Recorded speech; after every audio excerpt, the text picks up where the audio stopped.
Over the course of the last probably 2 years, God has done a lot of changing in my heart. Not just for my family, not just for people that I know, but for the homeless man on the side of the street, for the waitress, waiter who's getting harassed by another table,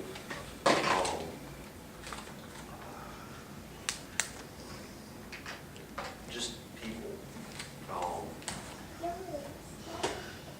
And the title of my sermon this morning is simply compassion. I have, and I'm normally probably wouldn't do this, but I have quite a few verses that I'm going to reference this morning, but the main verse that I'm going to be coming out of this morning is 1 Peter 3, verses 8 and 9, which says, "Finally, all of you, living in harmony with one another, be sympathetic, love as brothers, be compassionate and humble. Do not repay evil with evil or insult with insult, but with blessing. Because of this, you were called, so that you may inherit a blessing." Heavenly Father, Lord, we thank you for this day. We thank you for what it is to us. Lord, we thank you for what it means to us, God, for us to be able to gather together without fear of being persecuted, without fear of death, without fear of any wrongdoing towards us, just because we've gathered in your name. Lord, we thank you for the week that we've had, Lord, though it be trying, though it be things just coming against us, and Lord, we know that whenever we accept a calling from you, be it to be a pastor, be it to just be a sheep, God, that the devil is going to come against us with everything that he can. And God, we thank you for the hedge of protection that you put around us, God, Lord, for protecting us this week, for bringing us through to this Sunday, God. Now, this morning, as I go to prepare to bring your word, God, I wish that you would just wear me like a coat, God, that, Lord, that my voice would not be heard, but that you would be heard. Yes, Jesus. Lord, we thank you. We praise you. Holy name.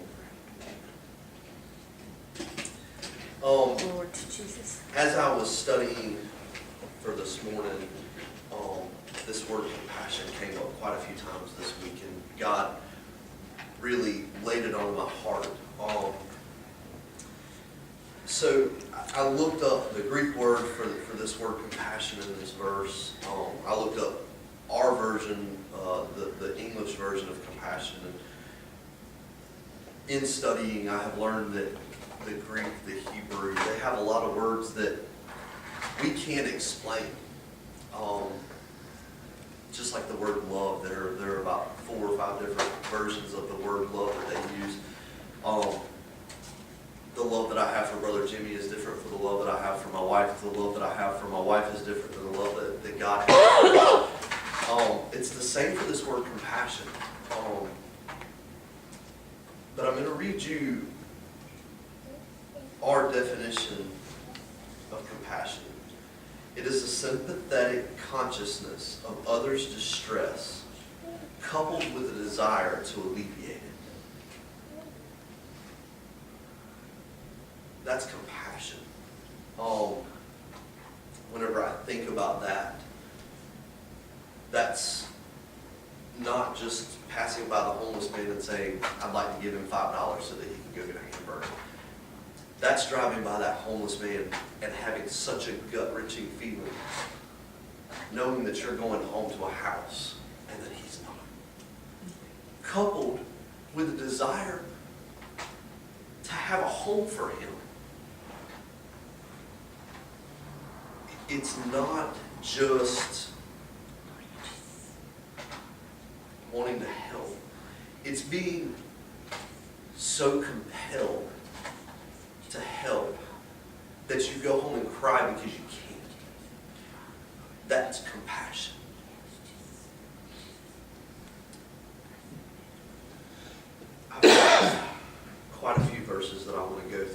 I'm going to start out Matthew chapter 9, verse 36.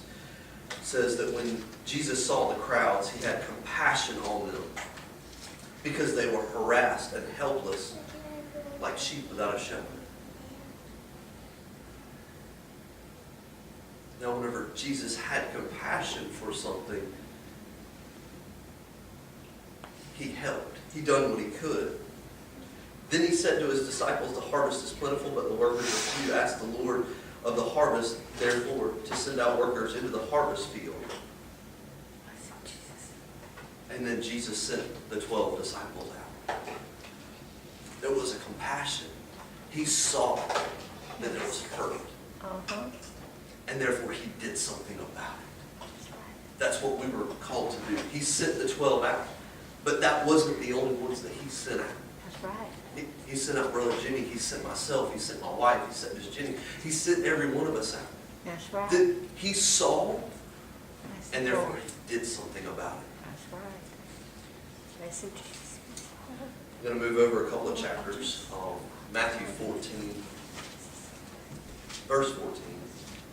When Jesus landed and saw a large crowd, he had compassion on them, and he healed their sick.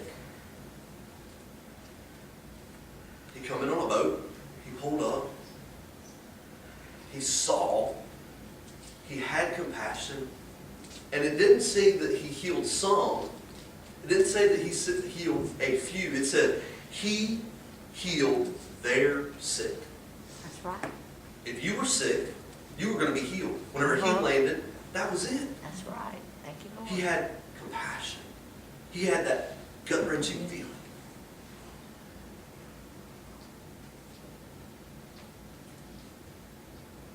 And this one's not even in my notes.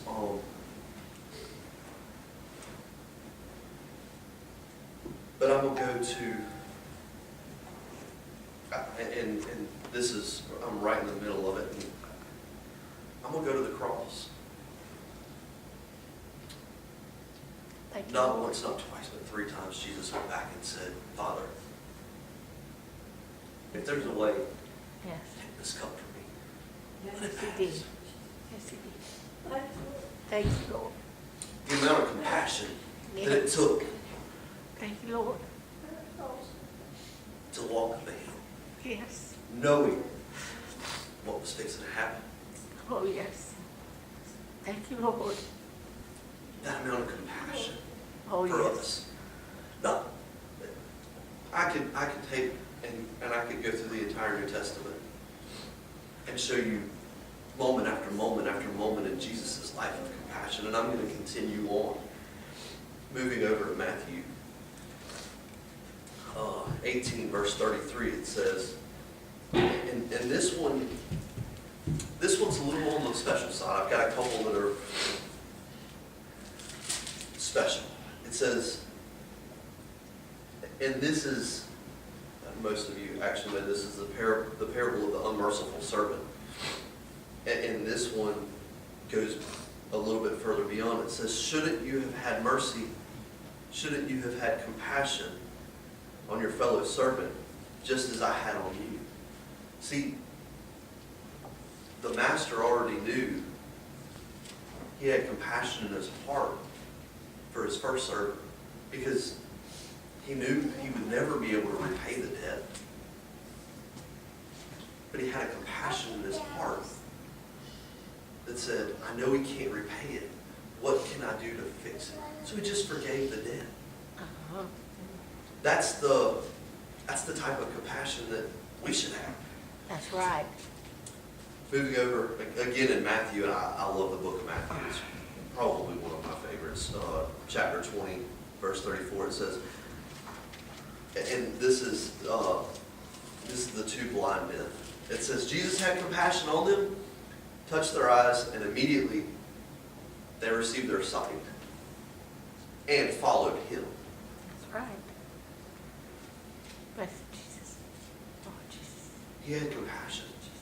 He was able to walk and Yes, see. Lord. Jesus could see very clearly. Lord Jesus. Thank you, Lord. But he saw 2 men that didn't have sight. He had compassion. He had a gut-wrenching feeling and wanted to alleviate it. Yes. We'll move over to the book of Mark. Chapter 1, verses 40 and 41, it says that a man with leprosy came to him and begged him on his knees, "If you are willing, you can make me clean." And I love what it says right here, because this is a different word for compassion.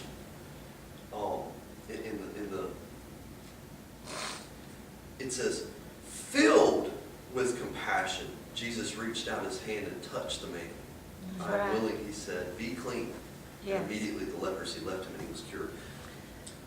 It says, filled with compassion.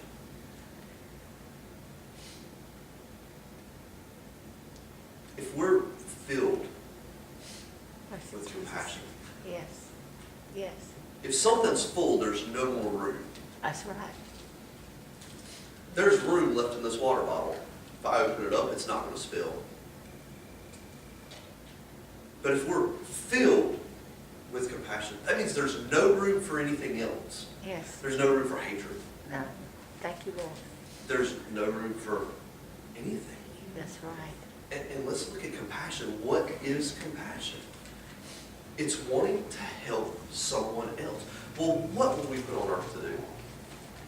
We were put on earth to serve. That's right. My job is not, I'm an HVAC technician by trade. What is my job? My job is to serve. My job is to do something for someone else. I'm in full-time ministry. By all means, will probably get fired one day for talking about Jesus too much in too many customers' houses and spending too much time there. But I'm in full-time ministry. If a customer even slightly opens the door for me to talk, and it ain't got to be but just a little crack, I promise you. Believe me, I understand. If they just open the door, that's what I'm going to do. That's right. And listen, I don't care. Yes, I need to hurry up and get back to work. I've got a job to do. But if you need more. But Jesus was a carpenter, and whenever they found him in the tabernacle, what did he say? He said, "I'm about my The Father's Father's business." business. Yes. Thank you, Lord. It's much of a job as working on heating air conditioning units. Yes. Filled with compassion. Yes. Jesus reached out his hand. We should be full of compassion, full of Yes. love, full Yes. of Christ. Yes.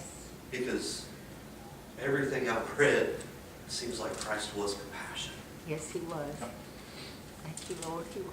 Mark chapter 8, verse 2 says, "I have compassion for these people. They have already been with me for 3 days and have nothing to eat.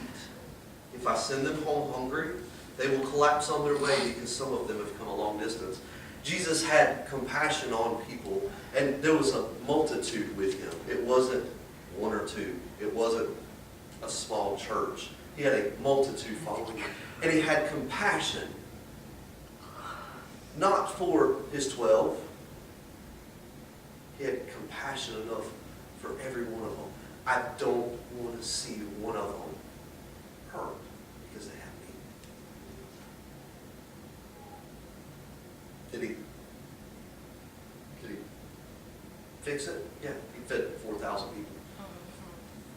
Something I can't do. I couldn't make a meal for 4,000 people. We'd be here all day. But he did, right then and there. If you have enough. But you know what?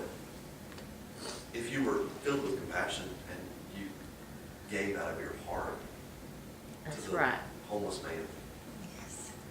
and believe you me, I've watched it in my own life. I've paid it forward, done a little bit for a homeless man here. Timothy, how many times have we went without eating? How many times did that $5 or $10 that we give out come right back to us? It does. No, Lord. I haven't fed 4,000. But whenever I can help, I try. I wish I could help more.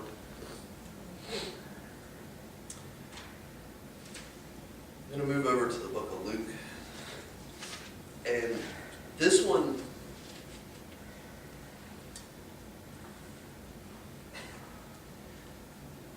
the title, because in this Bible, it breaks down scriptures, not just by verse, but it has a story of the 12 apostles, blessings and woes, love for enemies, a tree and its fruit, the wise and the foolish builder, the faith of the centurion. And this one's simply titled, Jesus Raises a Widow's Son. We don't know her name.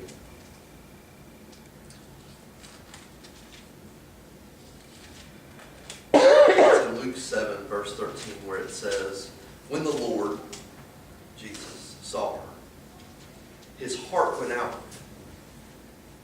He had compassion. And he said, don't cry. You know, Thank you, Lord. Madden falls and scrapes his knee, and I look at him and say, don't cry. It's not a whole lot I can do about it. You know, he's going to cry. It hurt. Yes. But being filled with compassion, his heart went out for her. He said, don't cry. And then he raised her son from the dead. That's right. That was compassion. Yes. He saw that there was a need. Yes. He saw the heartache, Yes. and he did something about it. Yes. Thank you, Lord. The last one that I'm going to get to is a true embodiment of a man showing compassion.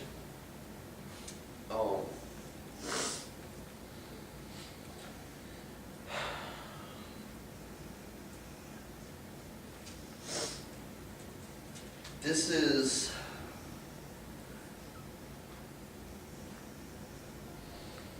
probably one of my favorite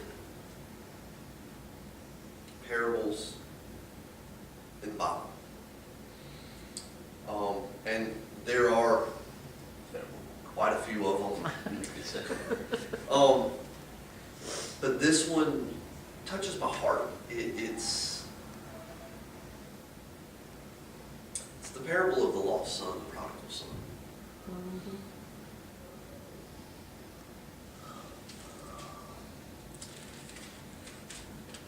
Most everybody knows the parable of the prodigal son. He took his inheritance at a young age, went and blew all of his money, Mm-hmm. living it up. Basically, in our day, he would have kind of went to Vegas and had a good time and blew everything he had.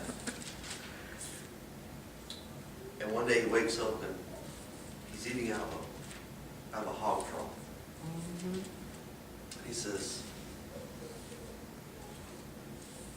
I need to go home. Home. Yes. I need to go. I need to go Thank you, home. Jesus. Thank you, Lord. I hope that my dad will let me be a servant. Yes. If I could just have a place to stay. Mm-hmm.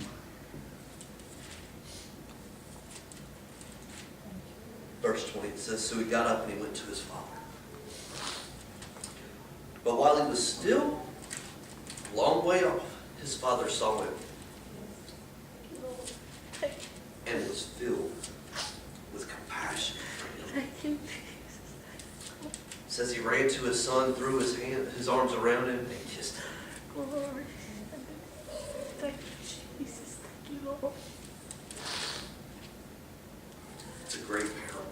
Yes, it is. Thank It's a you. great embodiment, a Yes. great show of compassion. Yes. Thank you, Lord. Thank you, Jesus. It's what our Father did for us. Yes, he did. Thank you, Lord. That Thank you, Sunday morning Jesus. Thank you, Lord. where I attempted suicide,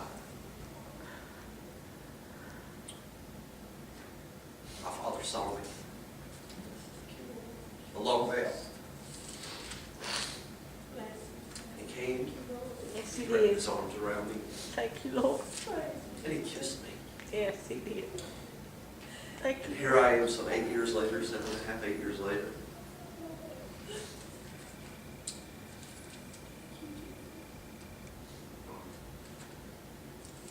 Yearning for the same compassion. Digging deep within myself, asking to be filled with that compassion. Asking God, fill me with the same compassion that you have. Give me your eyes. Give me your heart. There's a song, break my heart for what breaks yours.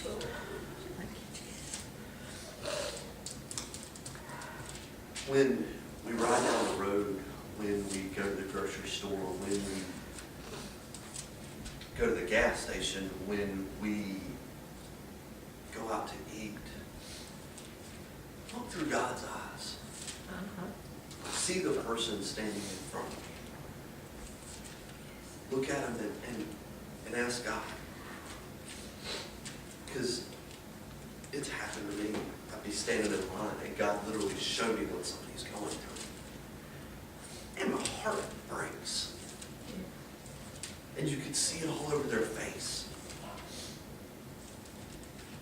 Did you walk in and just reach in your pocket and say, can I get 20 on pump 5 and walk away? Or did you look into their eyes and did you see that they were broken? I went to the gas station, it's been a few years ago. Matter of fact, it's been 4 years ago and a couple months, or 4 years ago and about a month. Timmy was in the hospital with Madden. That's whenever Madden was born. Because it was the little gas station right there at Conway Hospital, right there where the little veterinary hospital is. And it was, I don't even remember, but the girl behind the counter, she had her phone set up, and I said, what are you doing? And she said, I'm watching preaching. I got to work this morning, but our services are televised. And I was like, wow. Wow. That's dedication. Do I have that dedication? That's right. Whenever I'm out on a Sunday morning, what am I doing? If I miss service, what am I doing? Right. You know, most of the time, we're busy, we have something going on. Where's my heart? That's right. See, one thing that I have learned very, very quickly in the few sermons that I've preached behind this pulpit is if you live the life, then getting up here and standing behind this pulpit, preaching, teaching, becomes very natural. It's not something that has to be forced.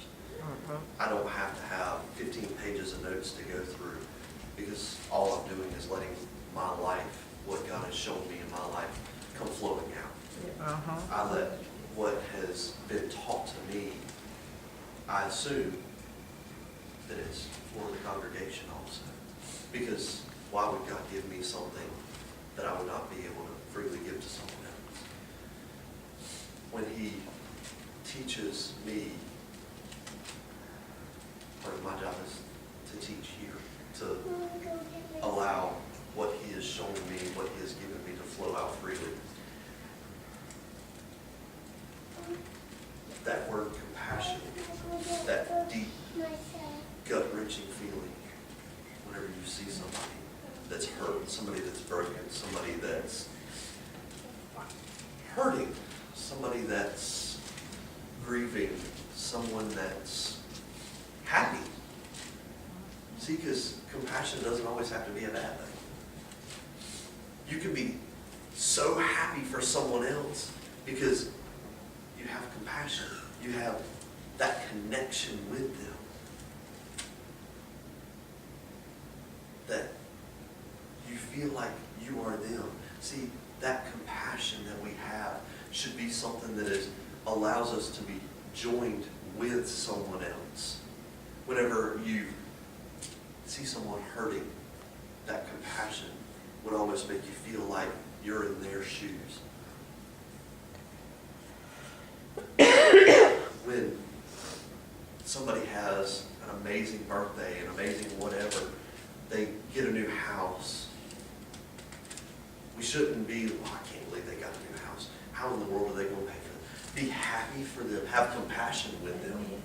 That's right. Bond yourself to them so that you can be happy with them, so that you can be happy for them. If we would change our thought instead of reacting to situations, be the action in a situation. It's very easy to look at situations and go, oh, I wonder how they're going to pay for that. I wonder how they got that. I wonder how they did this. I wonder how they did that. Just be happy for them. That's right. Lord, You bless know, you. no, we don't drive a brand new car. It's paid for, thank goodness. It's got some issues, Mine's almost paid for, thank you, Jesus. but even if I did, I still have to make the payments on it. That's right. You know, it's not a, we as people get so caught up on worldly, materialistic things. Amen. Who has the nicer house, who has the nicer Yes. car, who lives in this neighborhood, who lives in that neighborhood, where are you going on vacation? What are you doing for this? What are you doing for that? And we tend to walk right past the homeless man while we're talking on our cell phone Uh-huh. about where we're going tonight, about what we're doing today. We're so busy driving in our car and not paying attention, and we're on the phone. We're so busy with ourselves that we don't see that heroin addict that's sitting on the corner Come on now. that could really, really use for somebody to stop by and talk to them and try to help them get into a rehab. That's right. We're too busy with our own lives That's that right. we forget that we were put here to serve others. That's right. And without compassion, without love, those voids will never be filled. If That's we, right. and my wife has taught me this, if we live to serve others, then we won't have to be selfish. That's right. If my job is to serve my wife in every way, fashion, then she won't have to be selfish. If she serves me in every way, shape, form possible, then I won't have to be selfish. That's right. Am I perfect at it? I'm not. But if we lived our lives helping someone else, then we wouldn't have to worry about helping ourselves. That's right. Because if I help Sister Marie, and Sister Marie helps Brother Jimmy, and Brother Jimmy helps Tiffany, and Tiffany helps Sister Jenny, and then, oh man, sorry, name is escaping me. Jeanette. Miss Jeanette. Jeanette. Don't feel bad. I went from a J to a J, and it just threw my whole mind off. I went to go say Jessie, and I was like, it's not Jessie. Helps Miss Jeanette, and then Miss Jeanette turns around and helps me. Then I don't have to be selfish. That's right. Because guess what? It just went full circle, Yes. and everyone got the help that they needed. Everyone got what they needed. That's That is, that's where it's at. That's where we, that's what we're here for. See, when Christ came to earth, what did he do the entire time he was here? He served. He served. What more was Jesus Christ than a bondservant? That's right. And the crazy thing was, he was a bondservant to every person he came in contact with. Every person that Jesus Christ come in contact with, he served. He didn't come as the big king, the big ruler that was going to take over earth. Oh, he came to be a servant. That's what he came here for. And one of my favorite pastors is Todd White. A lot of people have not heard of him. The ones who have either love him or hate him because he's got dreadlocks that come down to about halfway down his back. Some people like him, some people don't. I love Todd White. And one of his favorite things to say is he doesn't use the word Christian very often. Very, very seldom. Seldom do you hear him say Christian. He says, little Christ-like one. Well, if I'm supposed to be a little Christ-like one, and I'm supposed to be like Christ.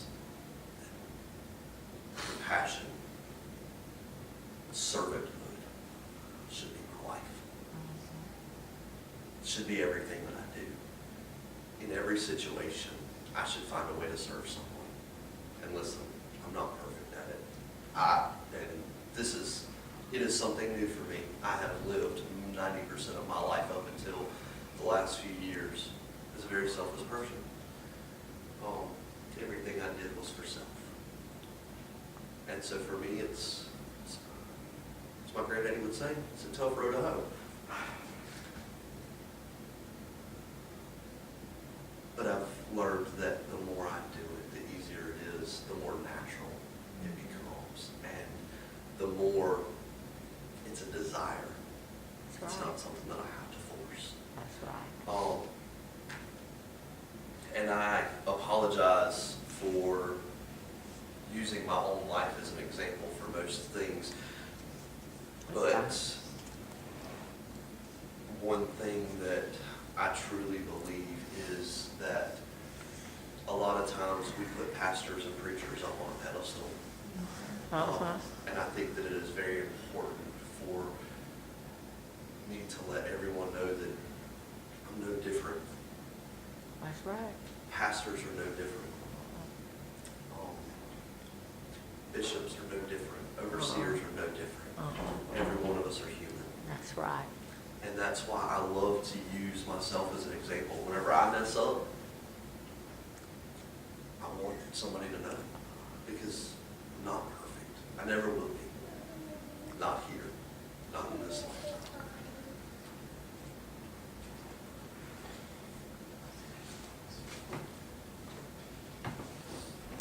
I love this church. This church has been a blessing to me. Brother Jimmy has been a blessing from day one. And whenever I say day one, I'm talking 10 years ago, not a couple of months ago.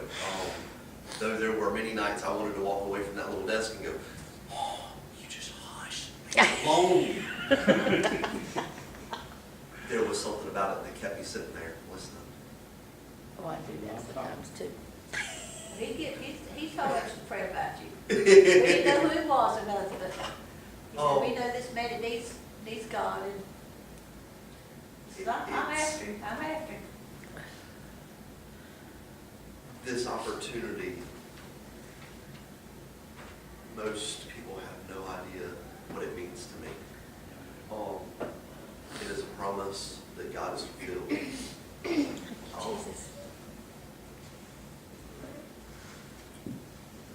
God told me, and I'm, I guess, finished with my sermon, but I got a few things that I just want to share. God shared something with Tiffany and I a little while back, and this is a little bit before the church position come open. He said, it's been the truth. Once he started it, man couldn't stop it. Once he put it into motion, nobody else could stop it. Nope. God had a place for me, and he was going to make sure that that's where I was at. He had a place for my family here at this church.